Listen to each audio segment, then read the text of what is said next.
Hey everybody, it's time for Rahdo to run through his top 10 must-have games for Gencon 2022. This is going to be a very quick list, although, oh man, it took me a long time to make it. I have spent, I don't know how many hours poring over Eric Martin's excellent Gencon 2022 preview that you can find on Board Game Geek. There's a link for that down in the show notes. Eric Martin does amazing work. We are all indebted to him. Eric, thank you very much. And I wouldn't have been able to pull this list together without you. And this is going to be a list of the 10 games that if I were at Indianapolis next week, I would ensure were in my suitcase before I left town.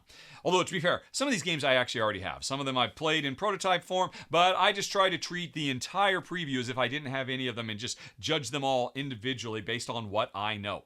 And so, I'm about to count these down, but it's just going to be my top 10 games that you can actually purchase at the show. There are, at this point, like over 500 games on this preview that are there as either playable demos or buyable games and expansions, all kinds of stuff. And here's the deal, folks. I just spent 3 hours recording an epically long monthly Rahdo Ramble video where I went through almost the entire preview and dove deep, deep, deep. I talked about hundreds of games. Well, it took me 3 hours, so not surprisingly. And if you'd like to check out, maybe you want to consider supporting the show, you can hit that eye in the top right corner screen and head over to the Patreon page where Rambler level backers can check that out, plus a whole bunch of other Ramble videos and get voting rights and special thank you shout outs, all kinds of stuff.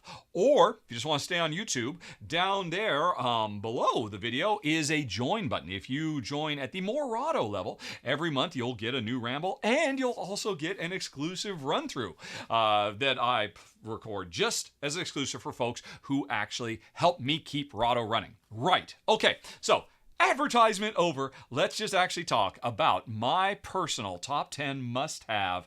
And we'll start with number 10, Twilight Inscription, which probably a lot of people wouldn't expect from me, but I have to admit I am very excited about this because this is the epic multi-hour, 4, 5, 6, 10-hour long game of Twilight Struggle distilled down into roll and write form. And you can get it done in under 2 hours. Now, this probably makes it the longest playtime roll and write in the industry. And I got to admit, that really makes me incredibly curious. How is this thing going to play? It's especially important because Twilight Imperium traditionally is at least a 3-player minimum game, so I've never been able to play it with just my wife. Now I'll be able to. You can also even play it solo. And wow, this game looks rich and deep. There is so much going on in it. I've just got to give this thing a try.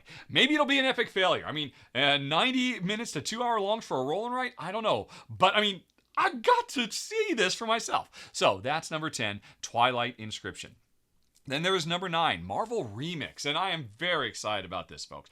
Everybody seems to love Fantasy Realms, which is an incredibly popular, fast-playing little fantasy card hand management game where every turn you play a card and then you draw a card. And at the end of the game, whoever has the best hand of cards left over wins. It's incredibly simple, fast-playing, and I think it's great.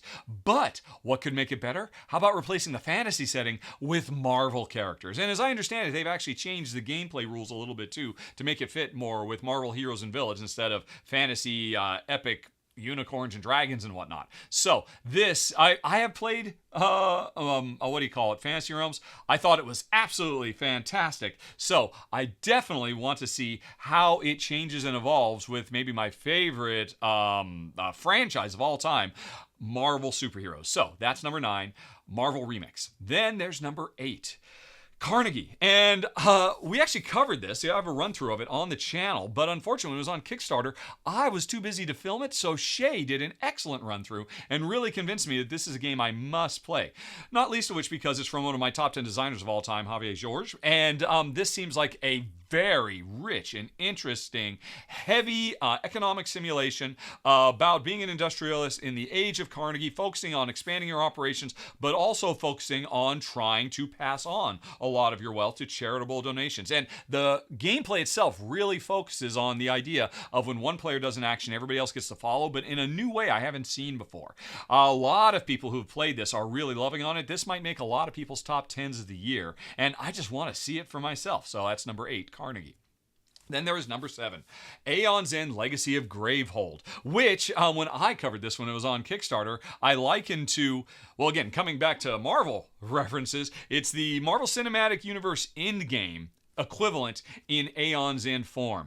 After, I don't know how many years Aeon's End has been around, not quite a decade, they have brought all the characters back for one big, final, epic, super story where, friendships are tested and things come down to the wire, and you just get a ton of Aeon's End goodness. Aeon's End is one of the best co-op fantasy games there is, one of the best deck builders there is, one of the best in several different metrics. I've loved everything about Aeon's End, and this new Legacy of Gravehold, which is the second Legacy box, is phenomenal. Some folks didn't like it, but hey, if you don't like Legacy stuff, just ignore all of that, open the box, and treat it as a whole bunch of new content for Aeon's End. You don't have to play through the campaign if you don't want to, but Jen and I very much enjoyed it when we played it in prototype form.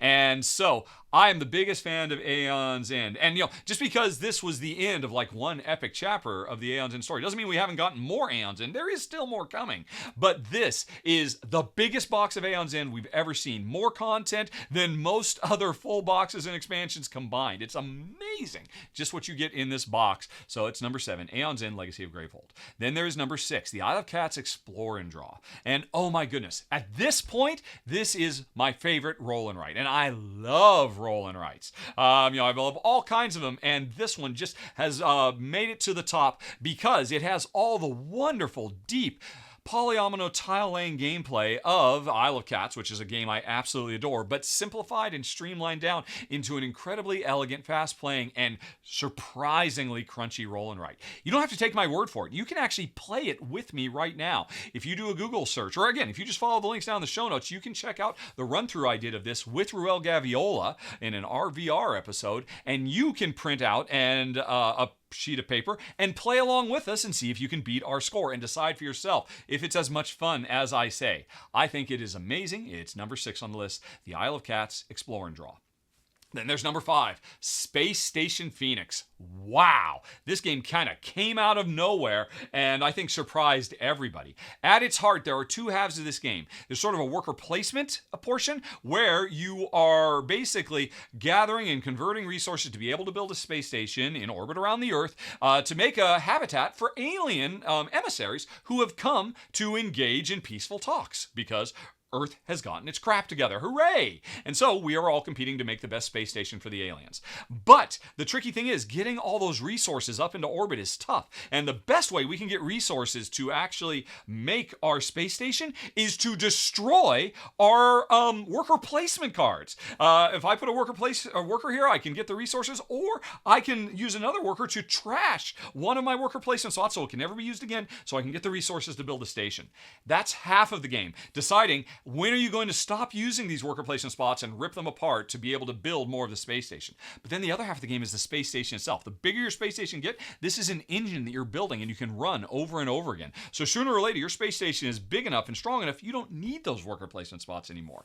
It's a really clever game with tons of variability. Very impressed by it. Again, another one I've done a run through for if you want to learn more about it. Number 5, Space Station Phoenix. Then there is number 4, the Guild of Merchant Explorers. This one, I have a hard time imagining this won't make it into my top 10 games of the year.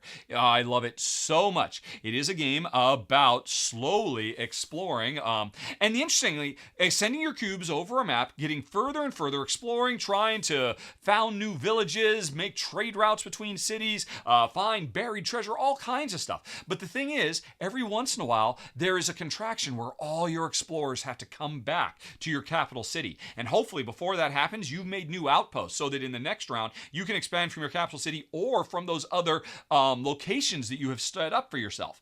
But what really drives the game is kind of a bingo-esque mechanism where there's a common deck of cards where we draw, and that determines where we get to explore every round. But the important thing is occasionally, instead of just doing the same exploring as everybody else, I get to trigger a special power that only I have. And these special powers are incredibly powerful, game-breakingly powerful, and everybody has their own collection of unique, game-breakingly strong special powers that makes it so satisfying. There's a lot of push your luck in this game. There's a lot of really interesting strategy. There's a lot of replayability. The game comes with 4 different maps to explore. Absolutely adore my number 4, the Guild of Merchant Explorers.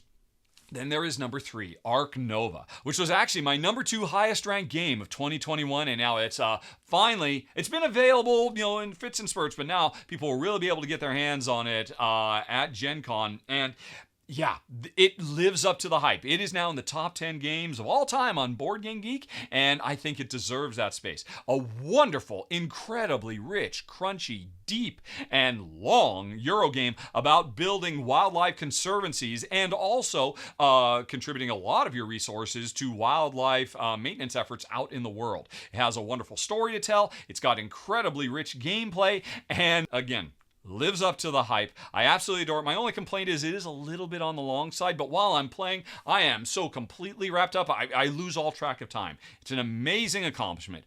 But even more so, I am so in love with number 2 on the list, Dog Lover, which also made my top 10 games of 2021 when it came out in a very, very limited release, but now it's going wide, and if you love dogs, you need to check this game out. If you have friends in your life who love dogs, you need to check this out as a gift for them, because it is a wonderfully thematic card drafting game where we are trying to see to the welfare of dogs, trying to adopt them and meet their needs based on their breed, based on their personality, and it's just got one of the most clever drafts inspired by a previous game from the same publisher, AEG. The old game was called Cat Lady. That was a great gateway. This is a gateway plus because it adds so many new extra elements, and it's all about rescuing dogs. Cute, adorable dogs. But there is surprising depth in this game, and yeah, I would, again, not want to leave Indianapolis without it. I love it so much, but again, I love dogs.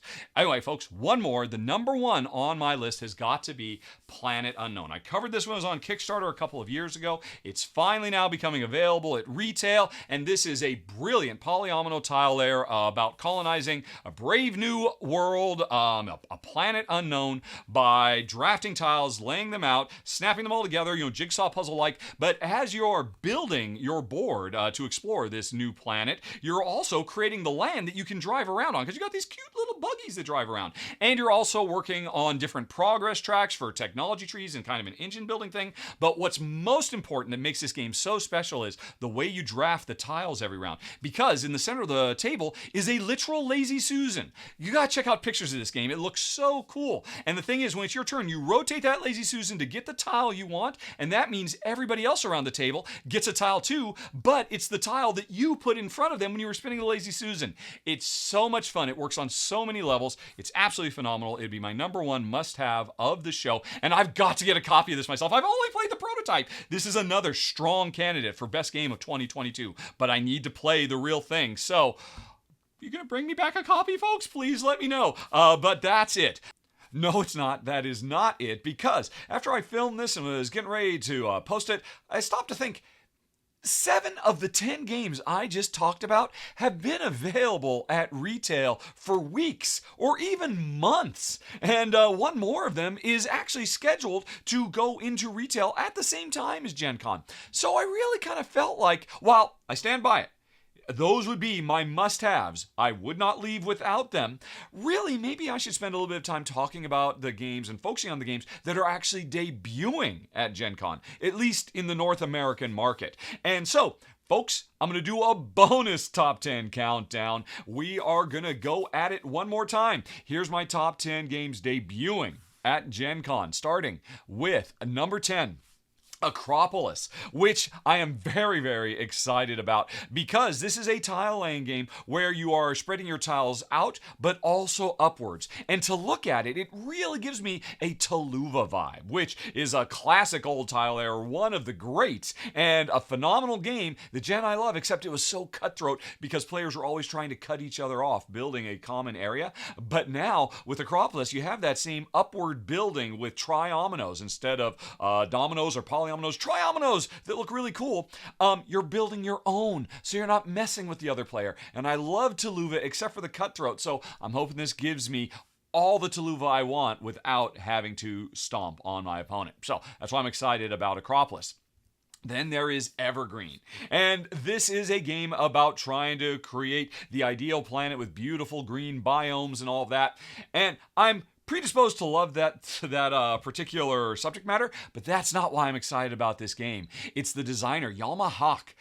Oh my gosh, where did this guy come from? Out of the blue. His background, he was one of the co-designers of Railroad Inc. and King's Dilemma, which I'd love to play someday. Photosynthesis, I've heard, is amazing, and it didn't get quite as much attention, but Kick-Ass from Clue Mini or Not was a phenomenal design that Yalma had a part of bringing to us. So, beautiful looking game with a really wonderful theme from a hot up-and-coming designer makes Evergreen a very interesting title for me. Then there is Fyfe. And oh my gosh, at first I kind of brushed this off as, I'm sure this will be a nice puzzly little tile layer. I look forward to trying it someday. But then when I actually looked at how it works, it gave me real vibes of Village Green. The idea of filling up my grid, my 5x5 grid of tiles, but at the same time also putting tiles on the outskirts that define how I score the rows and columns simultaneously. That was amazing in Village Green, and I look forward to it here, especially when I was reading some reports from testers and early players of the game, and one person said it really gave them the feeling of Calico with its crunchiness, and oh my gosh, Calico is amazing. So you mentioned Calico referencing another tile layer, and I am there, which is why I would definitely want to check out the debut of Fyfe. Then there is Gartenbau, which I actually covered a few years ago when it was on Kickstarter, and I thought it was such a lovely card patchwork game where you are playing cards on top of other cards and underneath other cards and covering things up and whatnot to make the right patterns to be able to do proper tiling.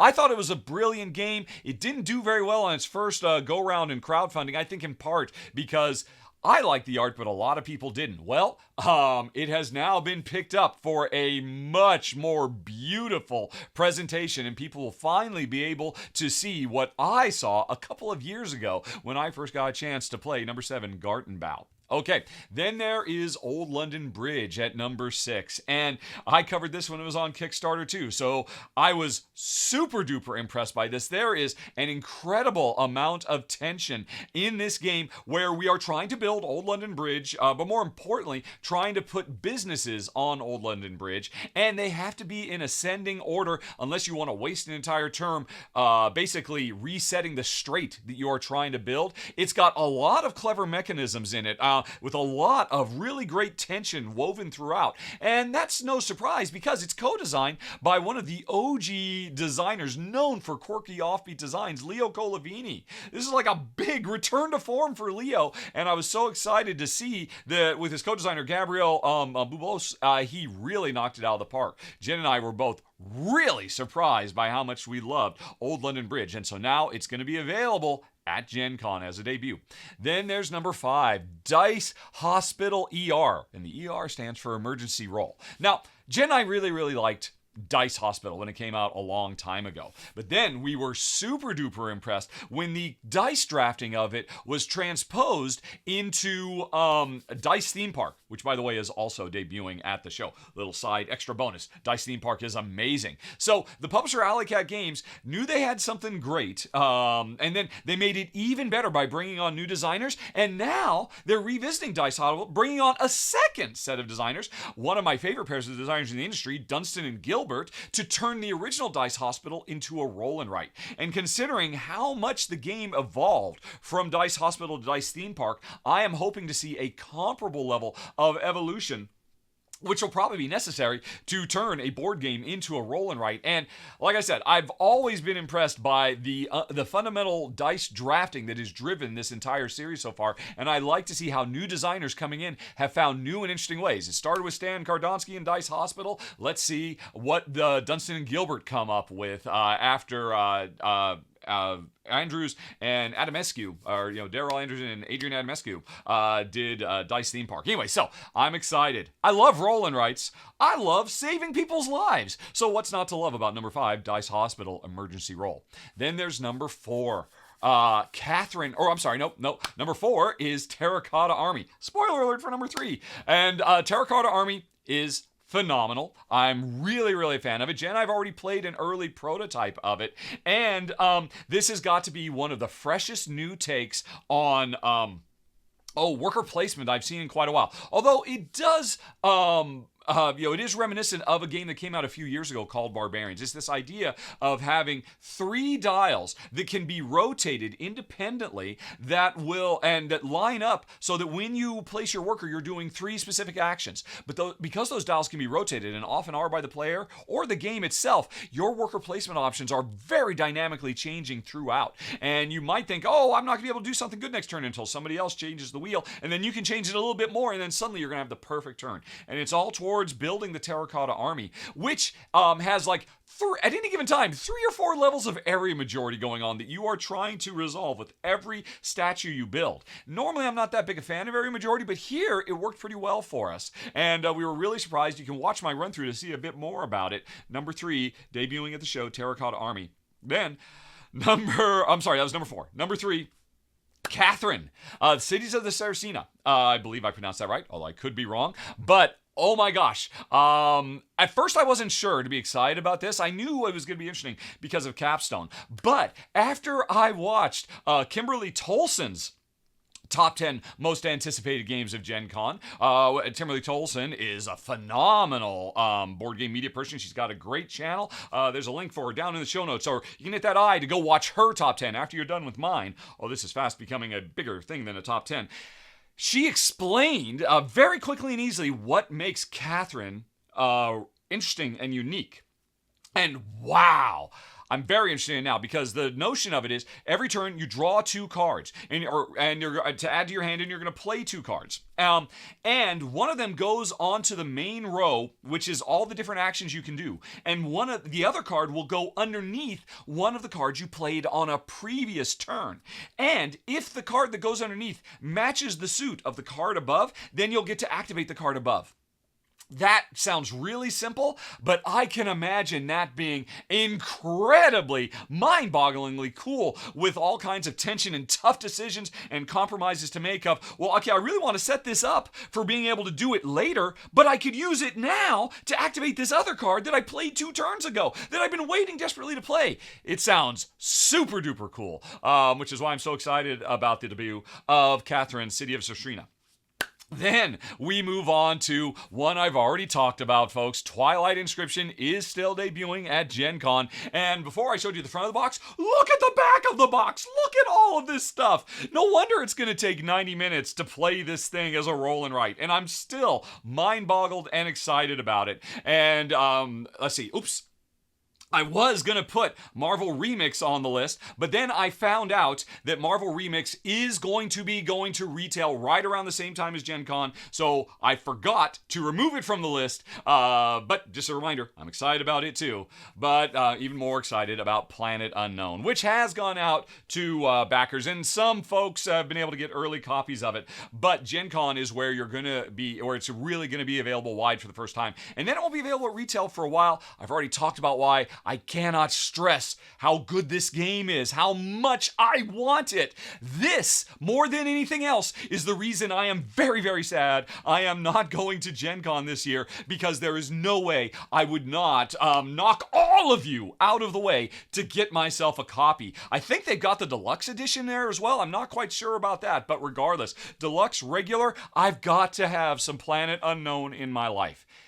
And that's it, folks. Okay, I called an audible, did a little bit of overtime, and now, so what is that? That's over 20 games I've talked about now, I think, or give or take. I've lost track, but anyway, a lot of really fun stuff is going down in Indianapolis this year, and I hope you all have a very good time. But if you'd like to hear a little bit more, hit that eye up in the top right corner of the screen to check out Patreon options, or hit the join button down below, and you can watch my 3-hour mega blowout, where I go so deep into so many other games. And regardless, hopefully you have a great time at the show, or a great time playing some of these games whenever you can get your hands on them, because there's a lot of fun stuff coming. 2022 is far from over, folks. And that was it. That was the top 10 plus, I don't know. How many was it? I'm not quite sure. But thanks for watching, everybody. Talk to you later. So long. Bye-bye.